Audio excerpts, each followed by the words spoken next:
What is up, YouTube? This is Data Boy TCG here, back at it again with yet another YouTube video.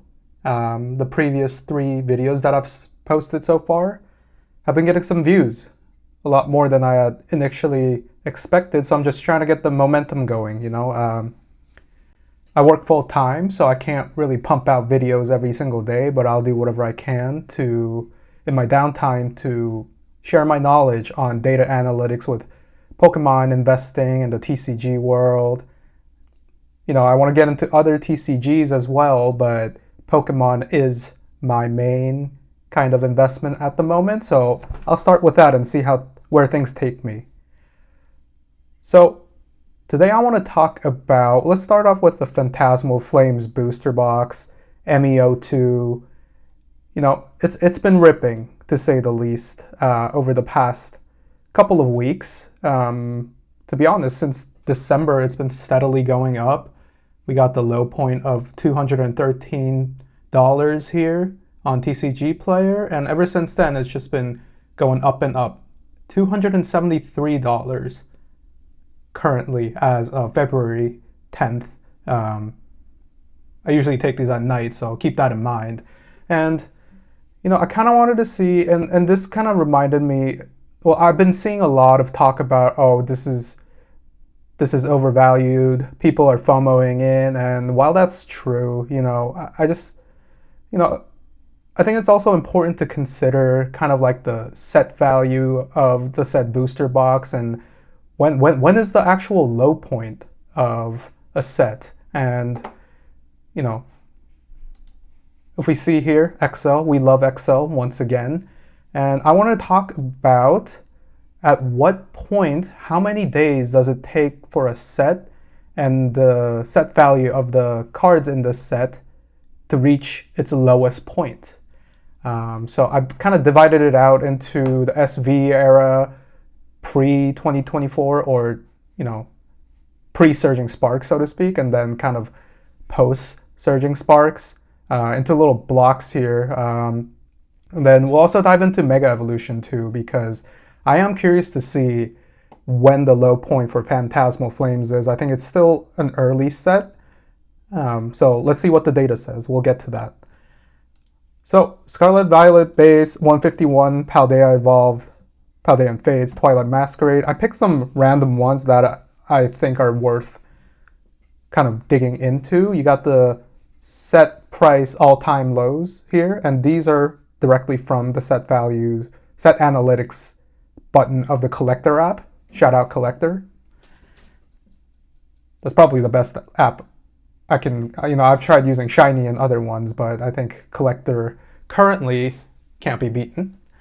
So you see here, these are the all-time lows, that varies between the different sets. Obviously 151 is lowest point is higher than SV base, and then in column D you got the lowest point date, so that's kind of like the date. You got in column E you got the set release date. I just put the current date in here so people are aware of when I'm making this video. Column G here is what we want to see. The kind of the different set values, all-time lows don't really matter as much for this analytics. You'll see this is spread, so let's see how this is calculated. This is just the number of days from the lowest date, the date at the lowest set value, less the release date. So it's the number of days it took for the set to reach its all-time low, in terms of all the cards in the set. So, it's not, this doesn't say, like, for example, like in Twilight Masquerade, oh, you see 163 days till the set value reached the lowest point and then it started moving up again. This doesn't necessarily mean that Greninja EX in Twilight Masquerade took 163 days for it to reach the lowest point, and that was the lowest point. It just kind of points to when we can expect to see, or when we can kind of expect to see the set value reaching its lowest point, so that it's kind of like safer for people to make decisions on when to buy cards in the set. So let's take a look here. You got One thing you'll notice from SV base to Paldean Fates, you'll notice that it's around the 250 mark in terms of the number of days for a set to reach its lowest point. You got the average here. Simple average calculation here.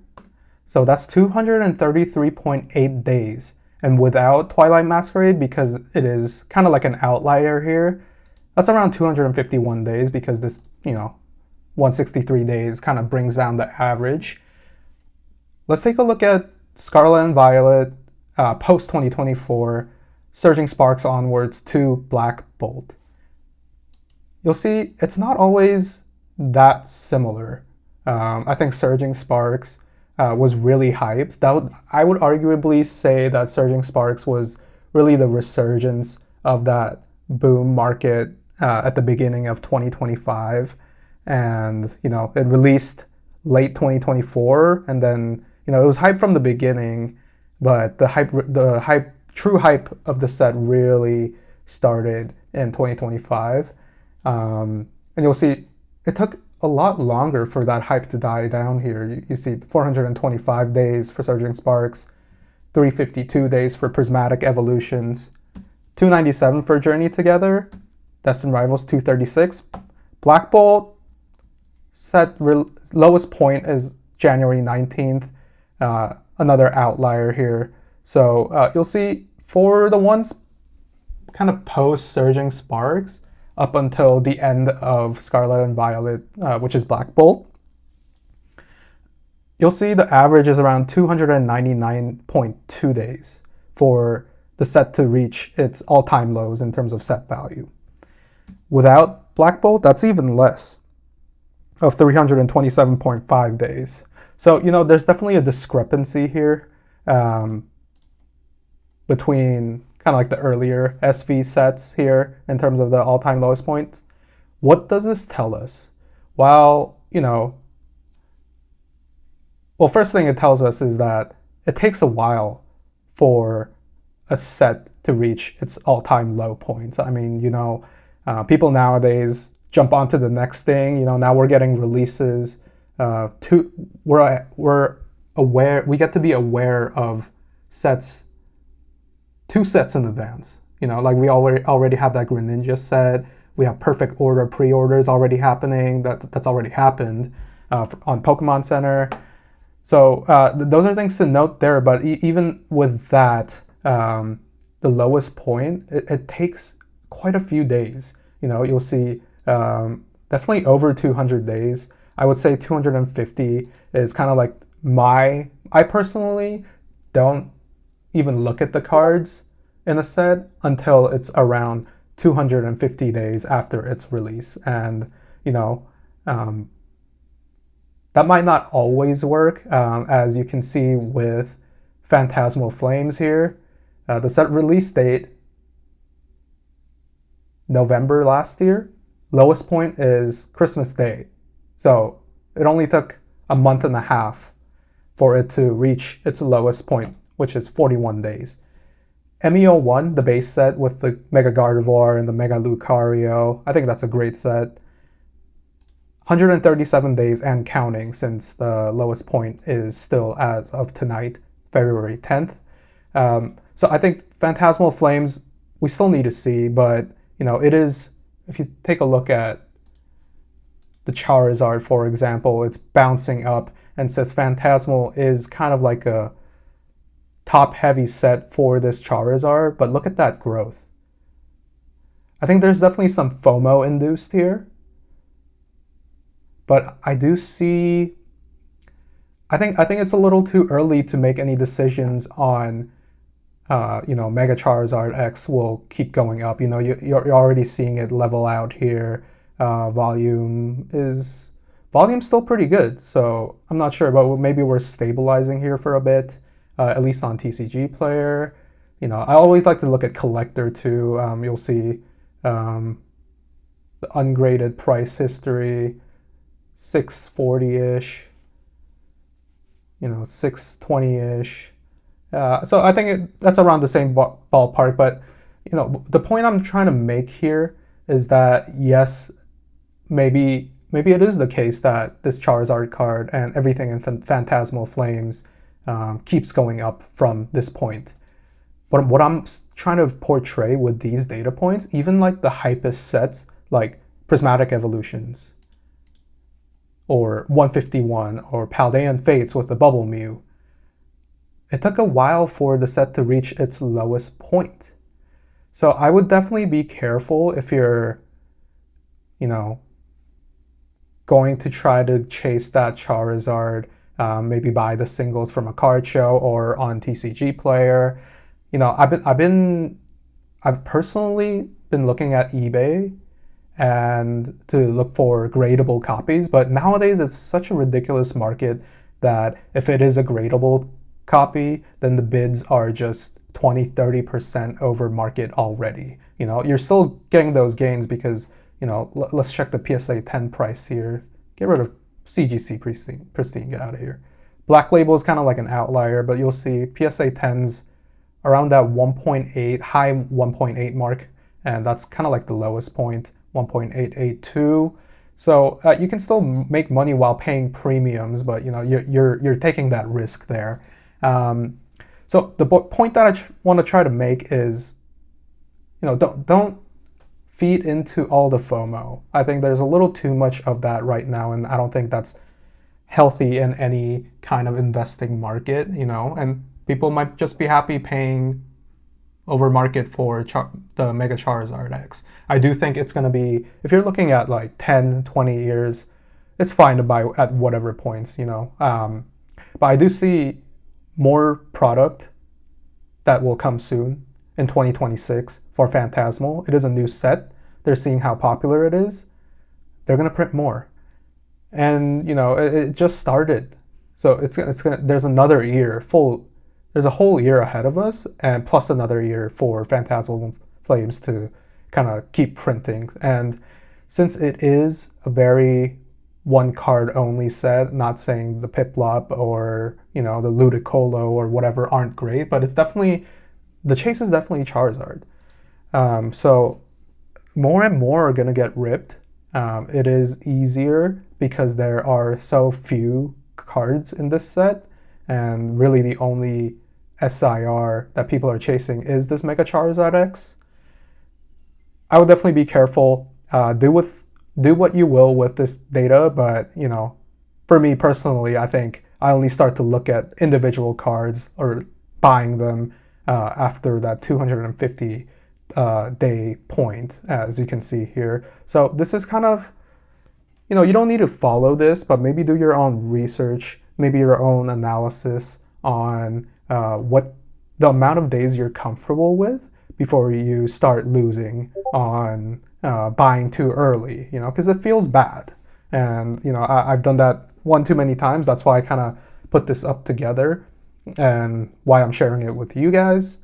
But you see here, remember when Mega Gardevoir was so hype, $500, pre-sale prices were around $500 too. It shot up all the way to like $556. Now look at where it is. 167.20. That's a steep drop. And while Mega Charizard has, I understand it's a Charizard, right? And I think maybe this shows the power of a great Charizard card. Even like the not so great ones like the Brilliant Stars or, Obsidian Flames one, and even the Paldean Fates Charizard, it's I think they're weaker than the better Charizard cards, but those are always strong too. So maybe this really points to the power of a Charizard set or a Charizard card, really single-handedly carrying it. Like Obsidian Flames, that Charizard, that terrestrial orange Charizard, single-handedly is carrying that set. So maybe that's the case for Mega Charizard. Maybe let's look at the Obsidian Flames Charizard. I think that could be a good benchmark for us to go off of. So yeah, you see here, there's price fluctuations everywhere. I don't think this tells us a full story, but you got Yeah, I don't know. There's always new low points, I feel like, even for Charizard cards, so be careful. Um, I'm talking a lot about the Mega Charizard X because I really want one, and I do want a few copies in a PSA 10 for the future. I do see that card being one of the most valuable Charizard X EX cards, or any Charizard card for that matter. Um, just amazing artwork. And I actually pulled the Japanese one, graded it, and I got a BGS 10, not Black Label, and I sold it quick. And look at where that price is. And I understand Japanese cards are a lot more expensive than before the release of the English equivalent. But I'm just trying to point to, you know, it takes some days for the set to fully settle and level out, and then it'll start making moves upwards. So that's all I have for today. Always keep this in mind. I do want. I hate to see people getting burned, and I see a lot of people on like Reddit, Discord asking, "Hey, are we at a low point for this card? Should I buy now?" And people feed into the FOMO. There's trolls. If you're spending money on this and caring about value, at the end of the day, you might not think you're investing, but you are investing. And with investing, you really need to have a great fundamental idea of what you're comfortable with, your benchmark for your comfort. And these kind of spread the number of days for a set to reach its all-time low. This is kind of what I always go by. And it really puts me at ease. And I might miss that all-time low moment, but I know after 200 days is when I feel safer to buy any singles, for whether it's for grading or PC. So yeah, that's kind of what I wanted to share there. I think I might want to dive into the economics of a Mega Charizard soon. So please like and subscribe. I don't get too many comments, but definitely let me know in the comments if what kind of data analysis do you want to see? What are you curious about? Maybe I can kind of put together some numbers and figures and tell a story there to answer your question. Data-backed story to help your investing plays that you're convinced about. Definitely let me know what else you want to see in my videos in terms of how I'm caring about doing this. I'm just in my room recording this on my own with my microphone. So would appreciate some feedback. Like and subscribe, please, and I'll see you in the next one. Okay, bye.